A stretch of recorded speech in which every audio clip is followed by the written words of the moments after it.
Hi everyone and welcome to today's show. Today I'm going to be talking about lifestyle design and what it means to be a lifestyle designer. So this stems from, I've been away in the Alps for the last week and it was absolutely amazing. So if you follow me on Instagram, you will no doubt have seen my many stories on where we were staying. I took lots and lots of photos, lots of videos. I was constantly amazed by the changing landscape. And if you are in my Facebook group, you will have probably joined me for my daily journaling sessions. And in those, so I did the journaling sessions from the veranda every morning at 6:30. And I think most mornings I talked about the landscape and how incredible it was to overlook the mountains and to see them shifting. And I think literally every day I resonated with like how I was feeling seems to be depicted in the mountains. And I think there's a lot actually that can be said for that. The kind of the change in seasons, the change in nature is a constant reminder that we are ever evolving. We're in that ebb and flow that I often talk about. And in the mornings, there were a few mornings where the clouds would be, the mountains were completely covered in cloud. And then over the course of the morning, course of the day, you'd see the clouds lifting. You see the mountains appearing through the clouds and then being covered in beautiful sunshine and warmth and radiating all of this light. And I think, that just really resonated with me, and particularly the way that I was feeling. Going out on holiday, for me, it was a working holiday, but it was really doing the stuff that lights me up. So I was writing my book. I was feeling very creative. There was a huge amount of creative energy while we were away.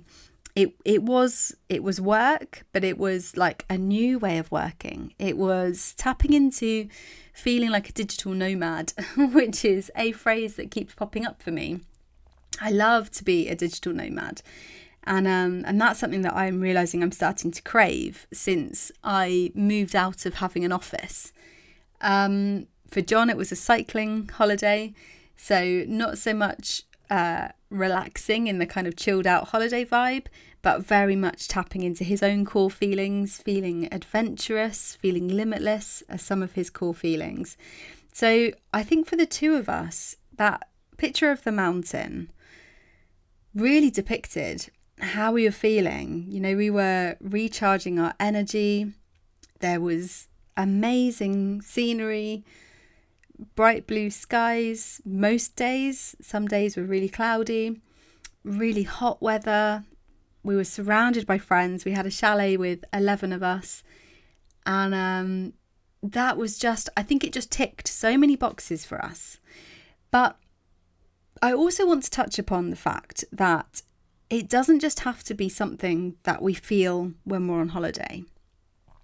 I think sometimes it's like we work really, really hard to make money to be able to go on holiday and then relax for a week or two, and then kind of completely feel the way that we want to feel.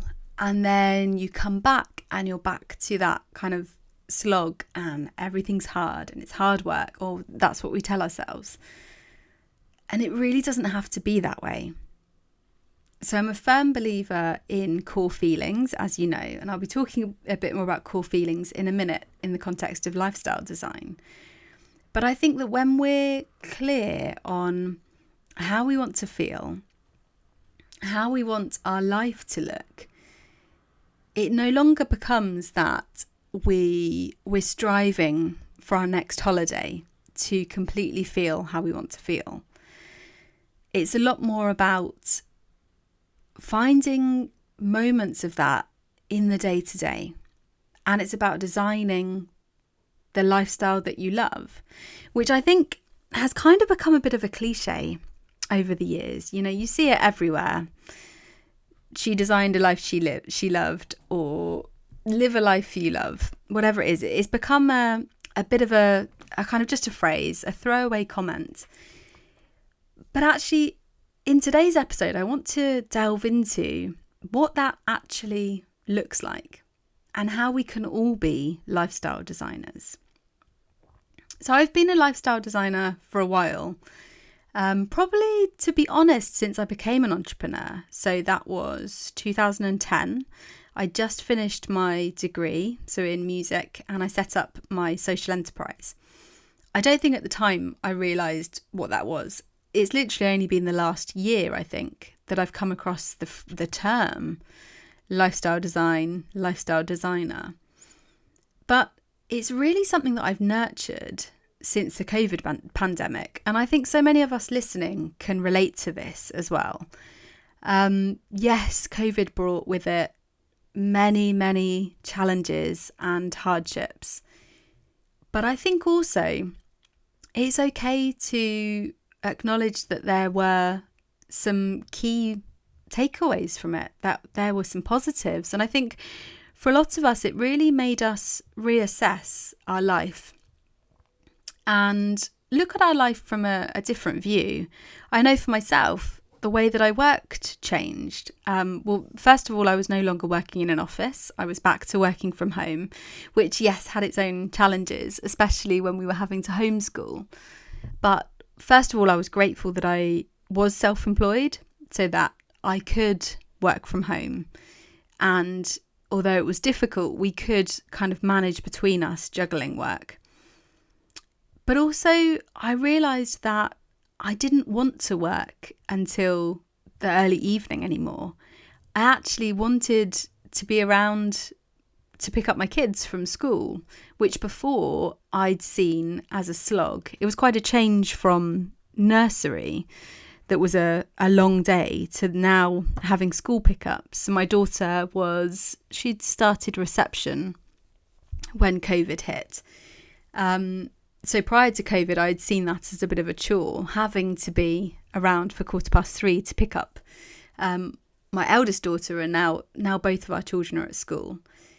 But now, since COVID, I'm realising, I think it just put it into perspective that time is really, really precious, and how grateful I am that I can be flexible with my work. And it means that I can pick the children up from school. And I actually love that time between school pickup and dinner time, where we can just be together. We can, at the moment, the sun is shining in the UK, which is very, very rare. And we're making the most of it. We're playing out in the garden. We've had other children coming round. So we live in a lovely street, and all of the children go to school together, and they're very close. So I've sat out in the front garden reading a book while the children, our kids and others on the street, have played together in the garden. And just small stuff like that I really am grateful for now. Whereas before, I'd have seen it as a chore, having to leave work early to go and pick the kids up. So lifestyle design for me really came out of COVID. So of me thinking about, well, actually, what have I really enjoyed during COVID? And what I really enjoyed was sitting out in the garden. So that first lockdown, where we were all quite naive about how long the pandemic would go on for. And I remember from a business perspective, planning that worst case, it would carry on until September. And this was March. And I think that we all had that kind of optimism, that it wasn't going to last for too long. It was going to last for a while, and there would be challenges, but it wouldn't last for too long. The sun was shining. We had like an amazing summer, to be honest. And I must admit, as I say that, I feel guilty. But I think it's okay to look at times during it where it was positive. We played together. I sat outside listening to music. It's when I started my vinyl collection, because I was spending so much time delving into the back catalogue of my favourite artists. I remember going through The Cure, so my favourite band, and listening to all of their albums in sequential order. And, I never would have done that prior to COVID. I fell in love with reading books again. So fiction books, whereas before I would only read, or I had a long period of only reading for my PhD and feeling incredibly guilty if I read anything that wasn't to do with my research. So I fell in love with reading again. I went out on my bike. That was something that came about purely because of COVID, because at the beginning, I think we could only exercise once a day, and then you could only socialise, or you could only meet up with others if you were exercising. So that forced me out on my bike. And I hadn't gone on my bike since I was, I don't know, a teenager probably. And I started riding my bike. I fell in love with being outdoors, that kind of free feeling that you get when you're riding a bike. And just there were lots of things like this, small things that I'd never really considered before, or if I had, it had been seen as a chore. So for me, that's where lifestyle design came into it, was thinking about what did I want this sort of new normal. And to be honest, I hate that phrase. It kept popping up all the time. but also it's the only way I can describe it right now. How did I want to redefine my lifestyle? How did I want to redefine what was normal? And lifestyle design is it. So if you're not familiar with the term, lifestyle design is the process of designing your life that's aligned with your strengths, your values, passion, dreams, and your purpose. It's really about the freedom to design your life the way you want. And for me, that's huge. So it doesn't mean living somebody else's life. It doesn't mean looking at somebody else's life and kind of feeling resentment. It's much more inward. It's about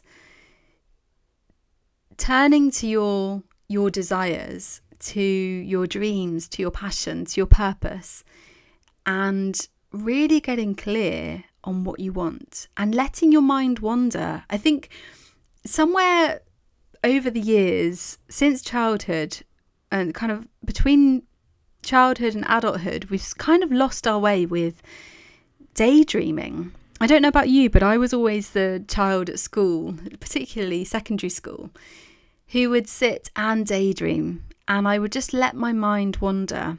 And it still happens now, but I need to almost kind of create that environment where I'm going to be bored and let my mind wander. So say waiting in a queue or waiting at the doctor's surgery, instead of grabbing our phones, it's actually just daydreaming. And it's a really nice activity to do. It's incredibly creative. You don't need anything for it. But what you do need to do is to clear your mind and to just let your mind flow, and don't judge anything. Don't challenge it. Don't let the mindset gremlins come in that say, but that's not for you. So particularly around lifestyle design, if you're dreaming around the lifestyle that you want, it's all too easy for our mindset gremlins to kick in to say, but that lifestyle isn't for someone like you. And I have it sometimes. I will tell friends that I'm gonna make £1 million, and it will happen. But I have friends that are like, but will it really? And it's that mindset gremlin that creeps in. You know, we all do it. Like, well, you've got this dream, but is that reality? Is that really going to happen? Well, the thing is, you get to redefine what reality looks like. And I think if COVID's taught us anything, it's taught us that. We get to redefine what our lifestyle looks like, what reality looks like for us. Now, the idea of lifestyle design was made popular by Tim Ferriss in his book, The 4-Hour Workweek. I think it had been around for a lot longer than that, but he made it popular.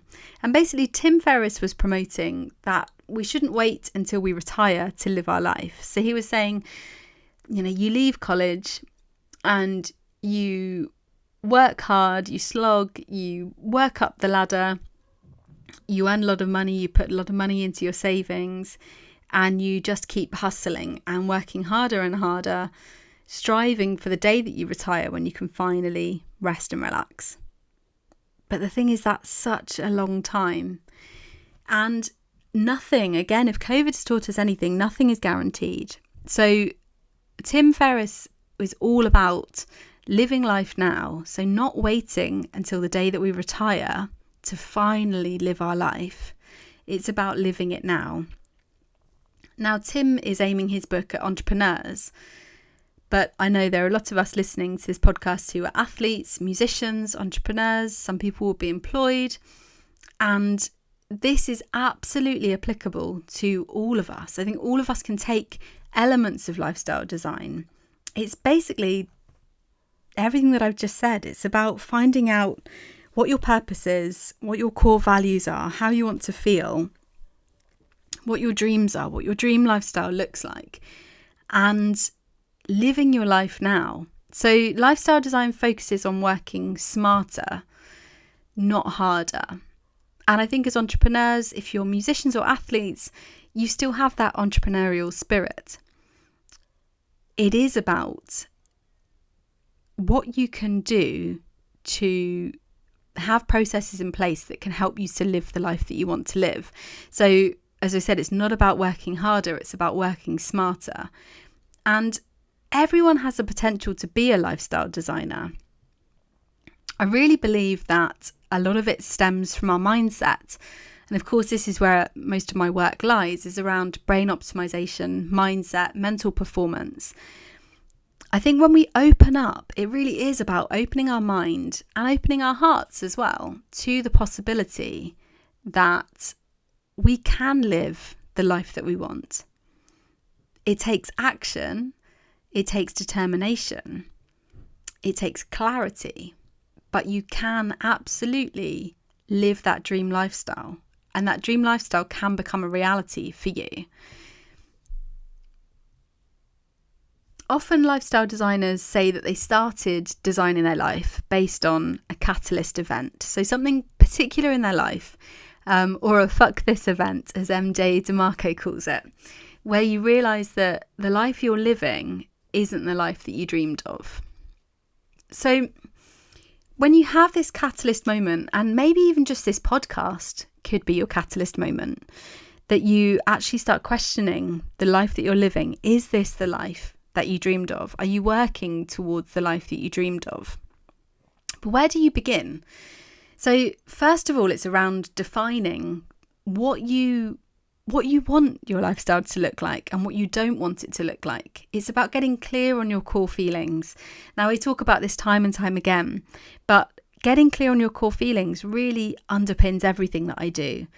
And it's all about creating your goals based on how you want to feel. When you're getting clear on this, kind of getting clear on your lifestyle design, it's about thinking, who do you want to be along the journey to achieving your goals? So thinking about that person and actually thinking like that person, that's going to start making it become a reality for you. And then also consider the obstacles that might come along your way and how your best self will face them. How will you overcome these obstacles? So it's kind of facing them now before you even get to them. So then when you do get to obstacles, you know what to do. You've already thought this through. It's a challenge that you know that you can overcome. So the next stage is about exploring. So that kind of exploration phase, being inspired by others who have trodden the path ahead of you. And I know I've done an episode on this before. Seeking advice, gathering information. It's that kind of exploratory phase. But the thing is, the final decision is absolutely up to you. This is your lifestyle design, and what your lifestyle design will look like will look completely different to somebody else's. So it's taking all of that information, that advice, feeling inspired, and taking the bits that you want to work for you. And then it's about taking action. So you won't live your dream life just by dreaming it. It's not about just daydreaming and it's going to happen. You have to take action. But as I said, lifestyle design is around working smarter. So it's finding the ways where you can automate things, where you can have processes, where you can have support. So maybe it's getting a cleaner or someone to cook your meals, whatever it is. And these might not be things that you make changes all at once. You know, it depends on our financial circumstances. It depends on our situation that we're in, our relationships. But if you start to get clear on the life that you do want to live, you can take small action every single day. And those small actions, if you do that every day consistently, adds up to huge changes. So the next stage is reflecting. So reflecting as you reach each goal, or reflecting if you miss those goals. What key lessons did you learn? What are you most proud of? Did you become the person that you wanted to along the way? So again, it's thinking back to core feelings. It's not saying I will be this person when I achieve this goal. It's about how do I want to show up every single step of that journey? What kind of person do I want to embody? And then it's about being that person all along the way. So this is a cycle. It's not a linear process. It's actually really creative being a lifestyle designer. And it's a term that I absolutely love. So thinking of it as a cycle, it's about going back to your vision, going back to that dream, because your dream will change, particularly as we get older. It will change as our circumstances change. Maybe we have a new partner, our children are getting older, whatever it is. Again, it's that ebb and flow that I talked about at the beginning. But going back to your vision, your dream, spending time with it daily, reflect on it, refine it, and then keep striving for what you want. And then along the journey, focus on that journey, focus on the small steps, taking notice of each small step that you make. And then, like I said, over time, these will add up to something big. And it is about being present. It's having that kind of macro view to look to the longer term, to look to where your lifestyle, where you want it to go, but then zooming right back in to the micro view, being present, being connected to the everyday, to the present moment. And I know this is something that can be a challenge to consider when we're thinking about lifestyle design, because I know friends have said they haven't wanted to do lifestyle design or haven't wanted to look to this kind of dream life for the fear that it will make them not feel happy with where they are right now. But actually, I think it can really change our mindset. We actually become extremely happy with where we are now because we know it's almost like a jigsaw piece. We can see how this piece where we are right now, being present with the here and now, we can see how this is going to slot into that bigger picture.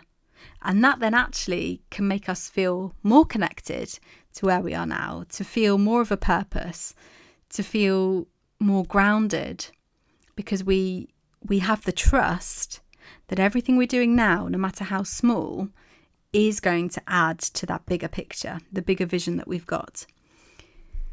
So maybe today, consider what your ideal lifestyle looks like. Allow yourself to daydream. It's such a creative process. As I was saying at the beginning, it's that thing that, probably many of us did as a child, as a teenager. And some way along the journey, we've kind of lost connection with daydreaming. So maybe just go out on a walk today and let your mind go. Just daydream what your ideal lifestyle would look like. And then noting that down somewhere. Maybe you like to write, maybe you'd want to journal it, or maybe you want to start gathering some images in Pinterest. Whatever it is, do something with that daydream. Don't just let it stay in your head. I'd love to know your thoughts on lifestyle design. Would you call yourself a lifestyle designer? Are you new to it? Or does it still feel quite alien to you? Do feel free to connect with me. I'll give you the links to my social profiles in the show notes. And do reach out. I'd absolutely love to know your thoughts on lifestyle design. And if you need any support or guidance on this, it's something I absolutely love to talk about. Have a great week, and I will catch you in the next episode.